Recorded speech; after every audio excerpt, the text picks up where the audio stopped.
La grâce et la paix vous sont données de la part de Dieu notre Père, de Jésus-Christ notre frère, dans la communion du Saint-Esprit. Amen. Bienvenue pour ce culte du dimanche 25 avril 2021, troisième dimanche après Pâques, jubilaté. Acclame le Seigneur, terre entière, chante à la gloire de son nom. Glorifie-le en célébrant sa louange. Chante à Dieu, que tes œuvres sont belles. Viens et vois les hauts faits de Dieu. Le Seigneur règne à jamais par sa puissance. Ses yeux observent les nations. Peuple, bénissez notre Dieu. Faites résonner sa louange, car il rend la vie à notre âme. Il garde nos pieds de la chute. Je lis dans l'évangile de Jean, au chapitre 10, les versets 1 à 18.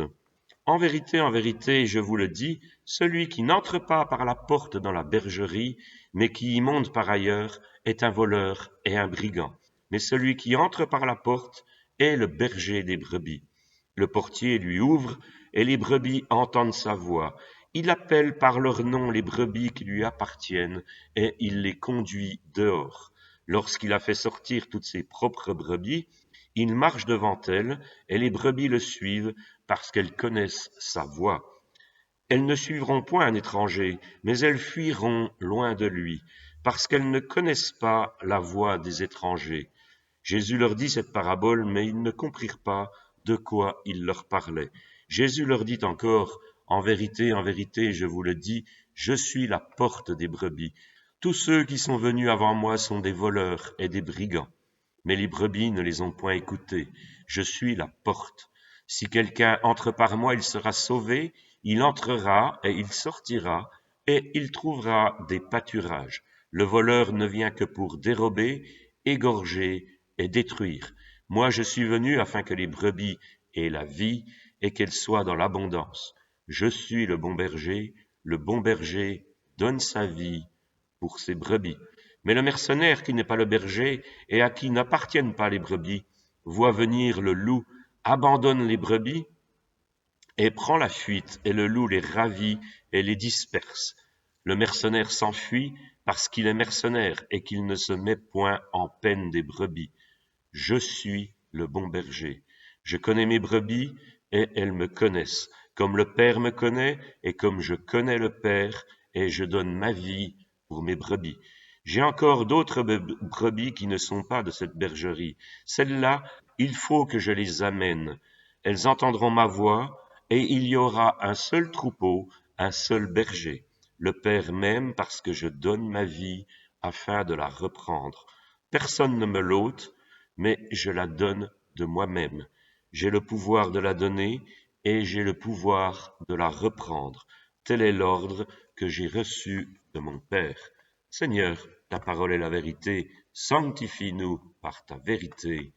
Amen. Prédication de l'Évangile, annonce de la parole de Dieu avec ses versets 1 à 18 du chapitre 10 de l'Évangile de Jean. Méfiez-vous des histoires de brebis, elles portent à l'attendrissement naïf. L'imagerie pastorale endort l'attention avant même qu'on ait entrepris de compter les moutons.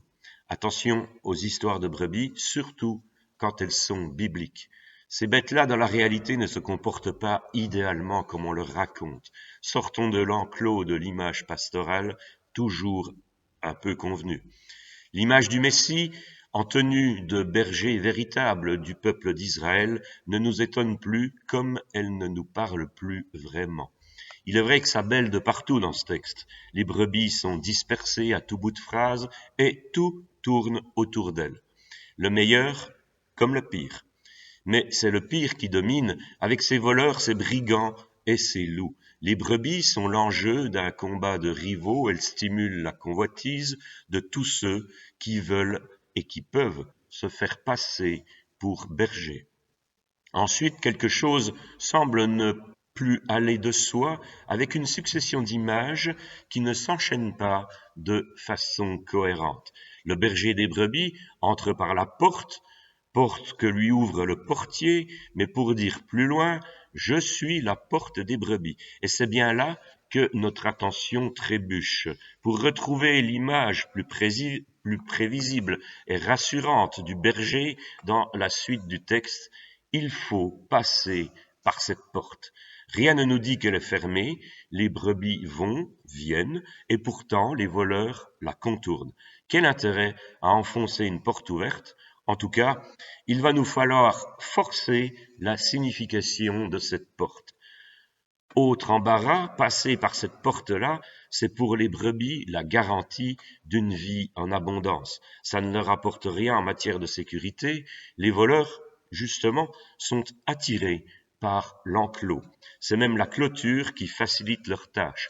Elles sont toutes là, les brebis qu'on imagine transies de peur, à l'abri, et en même temps offertes aux intentions malveillantes qui les environnent. Alors, je résume, une porte berger ouverte mais contournée, une porte qui n'est pas une garantie contre tout danger, et une porte passage qui apporte la vie en abondance. Le mystère s'épaissit. La porte n'est pas l'image que nos catéchismes retiennent volontiers pour désigner le Christ, mais il faut sans doute en passer par là pour accéder à une autre signification et entrevoir un autre ordre de réalité. En effet, cette porte sert au discernement. Passer par elle comme la contourner, c'est recevoir sa qualification, soit brebis, soit faux berger, soit loup. Elle désigne indirectement le danger, les docteurs de mensonges, les faux bergers qui avancent masqués et les imposteurs qui escaladent par l'autre côté. Si les faux bergers l'évitent, c'est bien parce qu'elles risquent de les démasquer comme adversaires d'une part et comme faux bergers d'autre part. Ces faux bergers spéculent sur la peur et utilisent le besoin de sécurité du troupeau. Ils avancent bardés de fausses bonnes intentions, mais ils ne se laissent pas connaître, ils restent des étrangers, et surtout, ils ont eux-mêmes peur. Dès que le danger arrive, avant même qu'un prédateur cherche à s'introduire, ils se défilent pour conserver leur vie. Finalement, c'est l'enclos qui devient dangereux. L'espace de la stabilité devient un lieu précaire. L'espace de repos ne protège pas des exactions et des tentatives de séduction qui peuvent être subtiles. L'enclos qui sert à rassembler et à protéger n'est donc pas une garantie contre le rapt et la dispersion du troupeau. Les faux bergers seraient-ils donc ceux qui savent parler au moment où on a besoin d'être rassuré, au moment où on voudrait coûte que coûte être débarrassé de nos angoisses? Quand on se sent mourir de peur, on cherche un guide rassurant qui va savoir nous dire ce qu'on veut entendre. Les faux bergers tirent parti et tirent profit du besoin légitime de sécurité qui nous habite tous. Pas besoin de pointer du doigt l'actualité, il y a pour chacun de nous, appelé par son nom et reconnu comme être unique, des enclos où on fuit tout ce qui nous terrorise. Il y a pour chacun des moments où on se presse les uns contre les autres sans trouver la paix, et pour chacun l'expérience où on a troqué sa liberté pour une sécurité trompeuse. A contrario, cette porte contournée désigne le vrai berger. D'après les témoignages historiques, la porte de ces enclos en pierre n'avait pas de battant.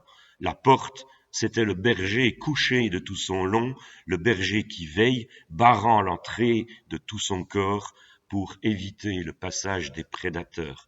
La porte est ainsi le lieu du combat que le berger est prêt à livrer pour défendre son troupeau. On comprend pourquoi les voleurs ne tiennent pas à se mesurer à une telle détermination. C'est la sécurité et la vie de ces brebis que le vrai propriétaire veut, et pour cela, il est prêt à se dessaisir de sa vie, à la déposer, à l'exposer. La sécurité repose sur la capacité du berger à perdre la sienne, à prendre tous les risques, mort comprise, pour défendre les siens des faux bergers. Voilà une sécurité qui présente des garanties exceptionnelles. Celui qui l'assure a si peu peur pour lui-même qu'il ne met pas la main sur son troupeau. Il ne cherche même pas à exercer une emprise en limitant les initiatives et les désirs des siens, et surtout, il n'a pas peur de tout perdre, en laissant la porte ouverte au libre passage de ses brebis. Il n'élimine pas les dangers, il ne cherche pas le risque zéro, mais il leur offre une liberté qui repose sur son pouvoir à lui, pouvoir de tout donner pour eux, jusqu'à sa propre vie, mais aussi pouvoir de reprendre cette vie. Pas de sécurité pour les brebis, en dehors du désir de sécurité du berger pour elles, et surtout en dehors des risques personnels qui ont été pris pour elles. Elles vont, elles viennent, libres, parce que devant elles, avant elles, le berger a librement exposé sa vie. À berger libre, brebis libre. Qui peut garantir à la fois la sécurité et la liberté en dehors de celui qui est la vie?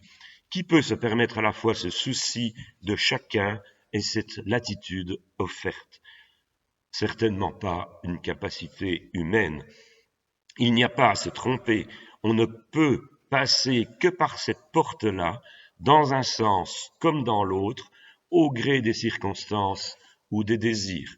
Il n'y a pas à se tromper. On ne peut être que brebis si on veut une vie véritable, exposée certes, comme celle du berger, mais abondante. Car il n'y a pas d'autre berger comme celui-là. On le reconnaît à cette voix qui sait nous distinguer dans la masse, et cette vie abondante, on lui doit parce qu'il nous pousse à nous exposer à toutes les rencontres, les meilleures comme les pires, mais assurer que quelqu'un se donne pour qu'on vive. C'est celui qui dans les évangiles ne cesse de dire « ne crains pas » ou alors « va et désormais ne pêche plus ». Et c'est comme s'il n'y avait de sécurité possible qu'à la condition qu'il y ait la liberté du risque. Mais une liberté qui n'est pas celle qu'on croit. Il s'agit ici d'une liberté qui précède, qui passe devant et à la suite de laquelle on peut aller prendre des risques, car ce qui distingue le vrai berger des usurpateurs, c'est l'absence de peur, comme cette porte qui reste ouverte. Sécurité et liberté sont souvent associées dans le discours politique, souvent à tort d'ailleurs, car presque toujours, on perd l'une pour tenir l'autre. On instaure des couvre-feux, des confinements, on contrôle les mouvements, on impose une surveillance inquiète, on se fait un sang d'encre pour ceux dont on a la responsabilité, on fait des lois comme la loi sécurité globale, la loi sur le séparatisme, ce qui va d'ailleurs nous poser de gros problèmes à nous protestants organisés en associations cultuelles.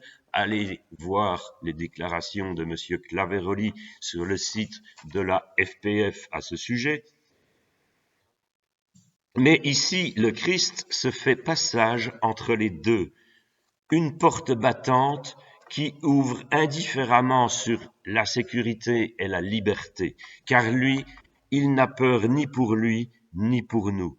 Quel souffle de liberté que cette confiance et quelle sécurité que cette assurance. Cette porte nous fait entrevoir deux réalités nouvelles. Une sécurité qui n'est pas exempte de danger et une liberté qui n'est pas l'exercice aléatoire d'une volonté abandonnée à elle-même. Toutes deux sont reçues du seul vrai berger, le bon, le beau même, selon le texte, peu importe l'heure où il arrive, qu'importe les circonstances où il appelle, les brebis ne s'y trompent pas, elles qui n'ont plus un comportement moutonnier, elles n'attendent plus tout des autres, elles ne vibrent même plus au discours plus ou moins messianique, elles ne se laissent pas abuser non plus par les promesses sécuritaires ou par ces contrefaçons de la paix, aux cris de paix, paix. Allez voir Ézéchiel chapitre 13 verset 10. Elles suivent le berger, chacune pour son compte, à l'oreille, à la confiance qui leur est accordée, à la confiance qu'elles mettent en Christ, qui n'est que confiance dans le Père. Amen. Seigneur, tu nous demandes d'aimer de ton amour, triomphe de tout ce qui nous divise, afin que nous, pardonnant les uns aux autres, nous t'adressions d'un même cœur cette prière. Notre Père qui es aux cieux, que ton nom soit sanctifié, que ton règne vienne, que ta volonté soit faite sur la terre comme au ciel. Donne-nous aujourd'hui notre pain de ce jour. Pardonne-nous nos offenses comme nous pardonnons aussi à ceux qui nous ont offensés. Et ne nous laisse pas entrer en tentation, mais délivre-nous du mal, car c'est à toi qu'appartiennent le règne, la puissance et la gloire, pour les siècles des siècles. Amen. Que le Seigneur te bénisse et te garde, que le Seigneur fasse rayonner sur toi sa face et t'accorde sa grâce, que le Seigneur porte sur toi son regard et te donne la paix. Amen.